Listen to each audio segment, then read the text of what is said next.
మొగుడి మొదటి పెళ్ళాం అంటే నీకు సవతి.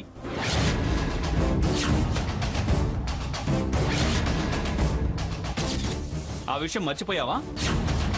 లేకపోతే ఆ శోభన్ బాబు గారు చెప్పారా వెళ్ళి శారదతో మాట్లాడు వాణిశ్రీ అని?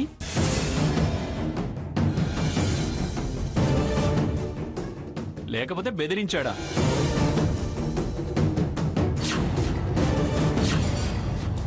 ఆయన చెప్తే మాత్రం నీ బుద్ధి ఏమైంది? సాకేత్, ఏంటా మాటలు? తల్లి కొడుకులో మాట్లాడుకుంటున్నాం. మా ఇష్టం, నీకు అనవసరం. తల్లి అని గుర్తుందా? అది గుర్తుంటే ఇలాగైనా తల్లితో మాట్లాడే పద్ధతి? ఏంటండి? ఏంటి నాకు పద్ధతులు చెప్తున్నావా? నీకసలు పద్ధతి ఉందా?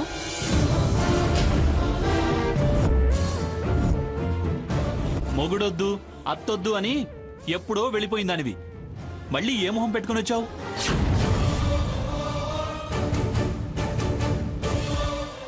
ఆ మంగమ్మ గారు నీకెవరూ గతి లేరని దయ తలిచి నిన్నిక్కడికి తీసుకొచ్చింది.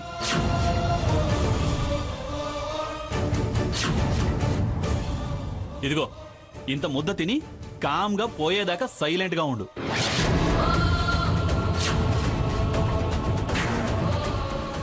అంతేకాని అనవసరంగా ఇన్వాల్వ్ కాకు.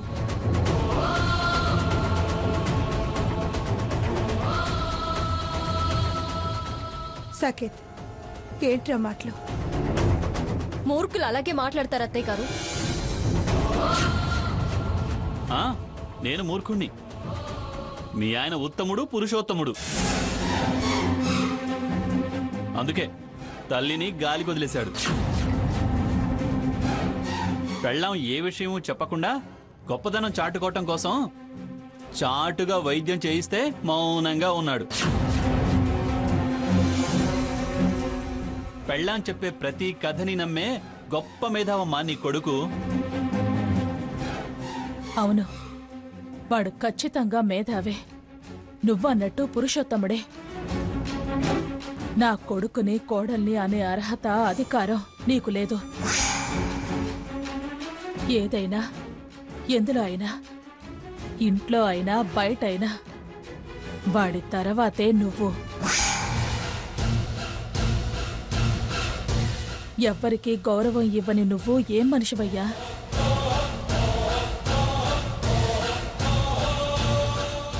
మనిషి గౌరవం పెరిగేలా ఎదగాలి, అంతేకాని గర్వం పెంచుకొని పెరగొద్దు.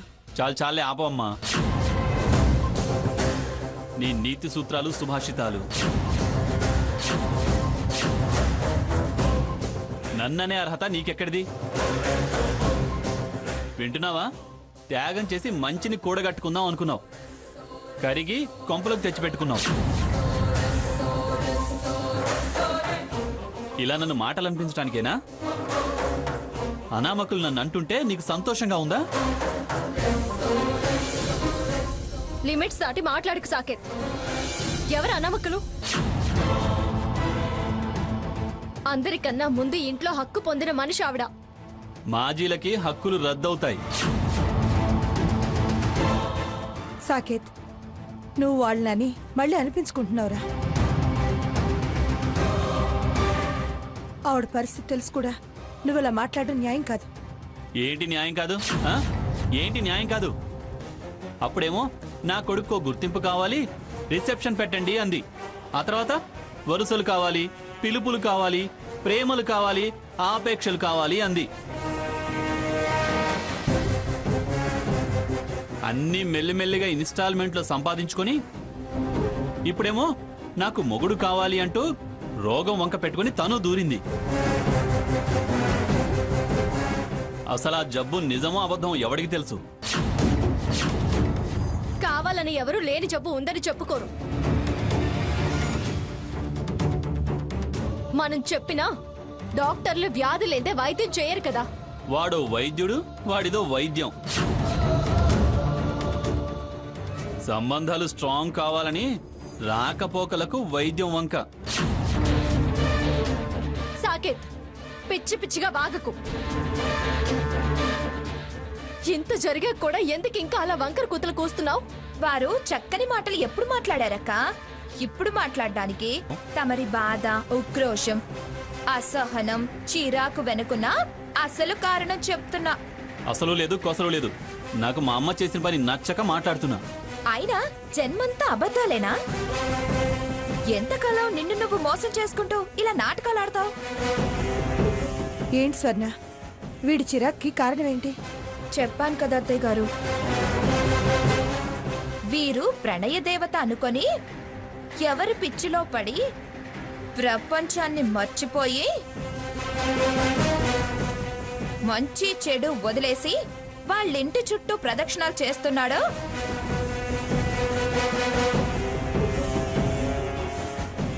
వాళ్ళు చీకొట్టుంటారు. ఆ హారతికి నిశ్చితార్థ ముహూర్తాలు చూస్తున్నారు.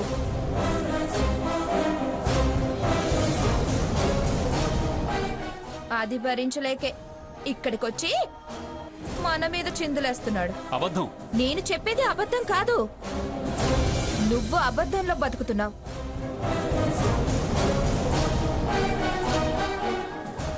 దబాయిస్తే నిజం అబద్ధం కాదు.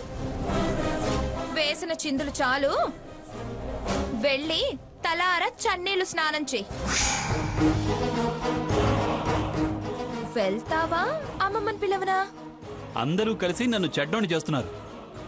చెడ్డోణ్ణి చేయటం కాదు, ఇక మంచోడిగా మారవని డిసైడ్ అయ్యాం. డ్రామాలాపి వెళ్ళు. ఛ! స్వర్ణ, ఏంటి నువ్వు చెప్పేది? నిజంగా హారతికి ఎంగేజ్మెంట్ చేస్తున్నారా? ఎవరితో? సంజయ్తో. అది కాస్త జరిగితే గాని ఇతని తిక్క కుదరదు. సాకేత్ మూర్ఖంగా మాట్లాడాడు, మీరేం ఫీల్ అవ్వకండి.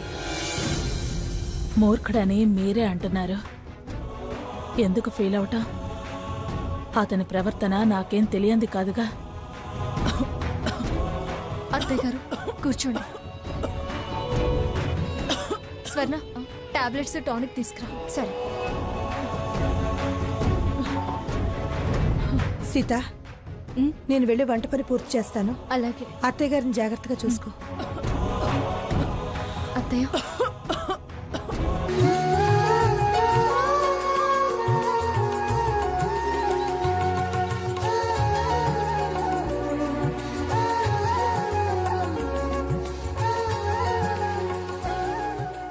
Very very happy anniversary Anand. అన్నీ తెలిసి హ్యాపీ యానివర్సరీ అని ఎలా అంటావు నాన్న? ఎందుకనకూడదురా? మనిషి దూరం అవ్వచ్చేమో గాని జ్ఞాపకాలు దగ్గరగానే ఉంటాయిగా. ఏం దగ్గరో ఏమో, నాకు చాలా బాధగా ఉంది తాతయ్య. దూరంగా ఉన్నన్నాళ్ళు క్షేమంగా ఉండాలని కోరుకున్నాను. ఇవాళ దగ్గరైంది, కానీ దక్కించుకోలేకపోతున్నానని బాధగా ఉంది. మనమేం చేయగలంరా? ఎవరికేం దక్కాలనో ఎంత దక్కాలనో అంతే దక్కుతుంది. తాతయ్య, ఏమైందిరా? నాకు చాలా బాధగా ఉంది తాతయ్య. నాకు అలాగే ఉంది, కానీ నేను ఎవరికి చెప్పుకోను. కాస్త వెనక ముందు తప్పదు కదా. తెలియకుండా ఉంటే అదొక్కం, కానీ ఇలా అని తెలిసాక చాలా కష్టంగా ఉంది. అందరికంటే ముందే తెలిసింది శారదకేరా. తనే ధైర్యంగా ఉంది. శారద కొడుకు అయి ఉండి ఇలా అయితే ఎలారా? తనను సంతోషంగా ఉంచటం మనందరి బాధ్యతరా. సరే తాతయ్య, అమ్మ రెడీ అయిందేమో చూసొస్తాను.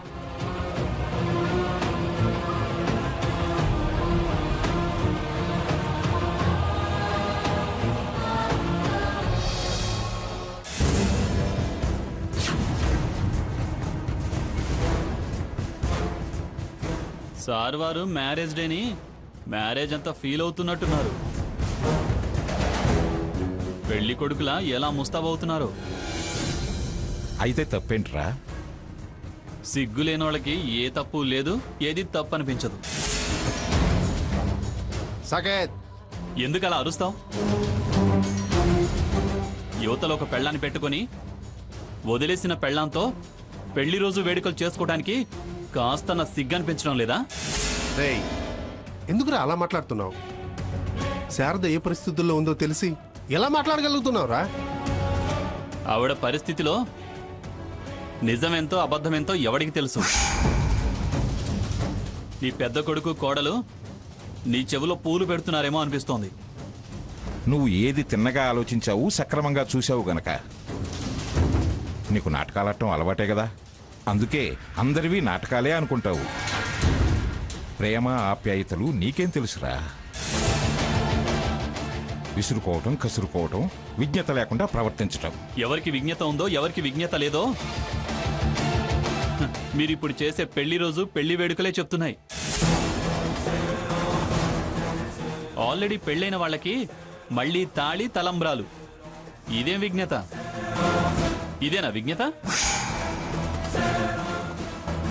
60 నిండాయి షష్టి పూర్తి చేస్తున్నారు అంటే అందంగా ఉంటుంది, అర్థమూ ఉంటుంది. ఈ విపరీతం ఏంటో. అది తను కోరుకున్నది కాదురా, ఒక మధుర జ్ఞాపకంగా మిగిలిపోవాలని నేనేర్పాటు చేసింది. రే సాకేత్, అరవకుండా ఇక్కడి నుంచి ముందు వెళ్ళరా. వెళ్తాను. పోక తమరి కళ్యాణ వేడుక చూసి తరించాలనే కోరిక నాకేం లేదు. మీరు చేసే పని నా తల్లిని ఖచ్చితంగా బాధ పెడుతుంది. తను బయటపడకపోయినా లోపల చాలా వేదనకు గురి చేస్తుంది. ఆమె దిగమింగుకునే కన్నీళ్లు నీకు ఏ ఆనందాన్ని మిగల్చవు. మౌనంగా తను పడే సంఘర్షణ నీకు శాపమై తగులుతుంది. నువ్వు అనుకునే విధంగా లక్ష్మి అలా ఏం ఫీల్ అవ్వదురా. తనే శారదకు దగ్గరుండి అలంకరణ చేస్తుంది. మేము జరిపించేది ఓ సీతారాముల కళ్యాణం అనుకుంటాంరా. ఛ, మీరేమాత్రం మారరు.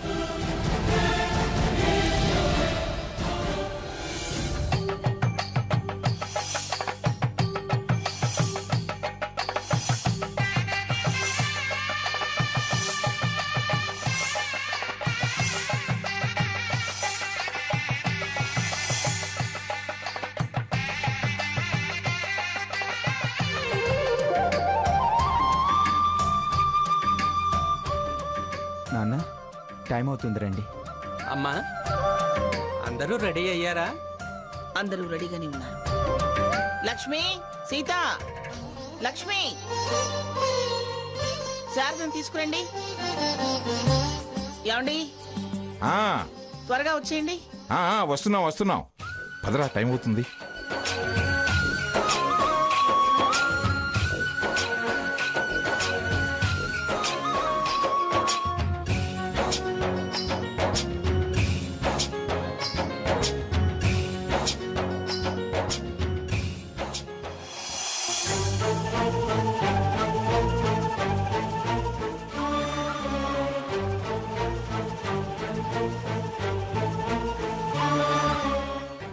అమ్మా శారద, ఇదంతా ఏమిటి అనుకుంటున్నావా?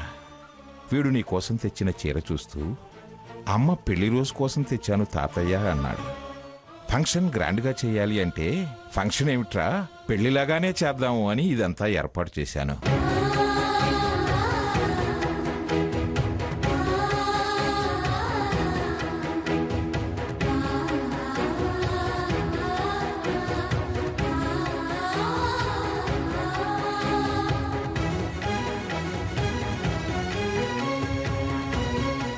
శారదా, తప్పమ్మా. పెళ్లి కూతురు కంటతడి పెట్టకూడదు.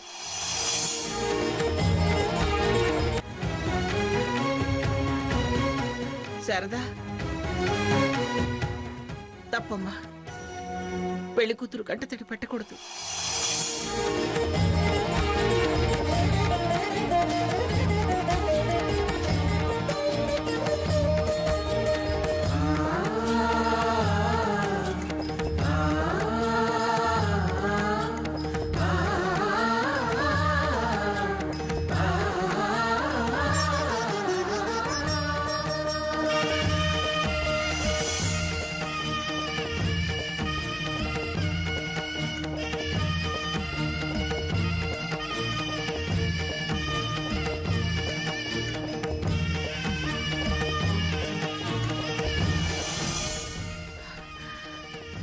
కూర్చో.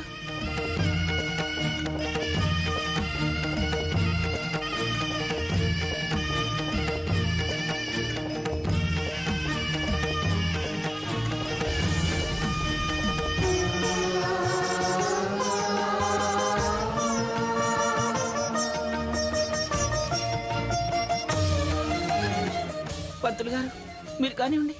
దంపతులిద్దరూ బొట్టు పెట్టుకోండమ్మా. అమ్మా మీరు కూడా తీసుకోండి.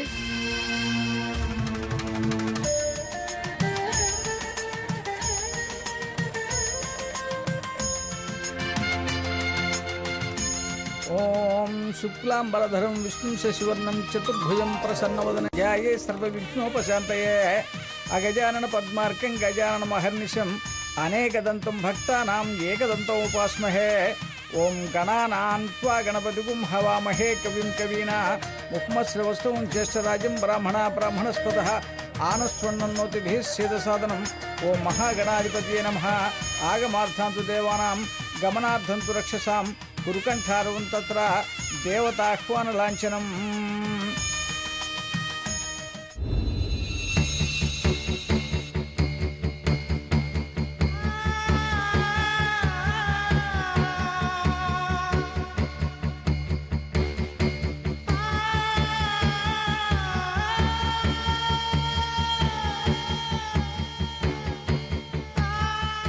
బాబు అమ్మాయి తల మీద జీలకర్ర బెల్లం పెట్టండి. అమ్మా మీరు కూడా అబ్బాయి తల మీద జీలకర్ర బెల్లం పెట్టండి. శుభముహూర్తే సావధాన శుభలగ్నే సావధాన లక్ష్మీనారాయణ ధ్యాన సావధాన.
మాంగళ్యం తంతు నానేన మమ జీవన హేతునా కంఠే బధ్నామి శుభగే త్వం జీవ శరదాం శతం.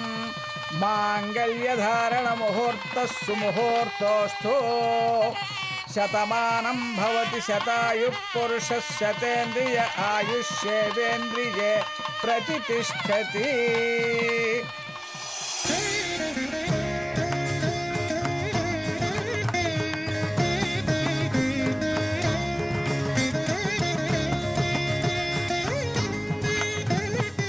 అమ్మా అక్షంతలు వేసి ఆశీర్వదించండి.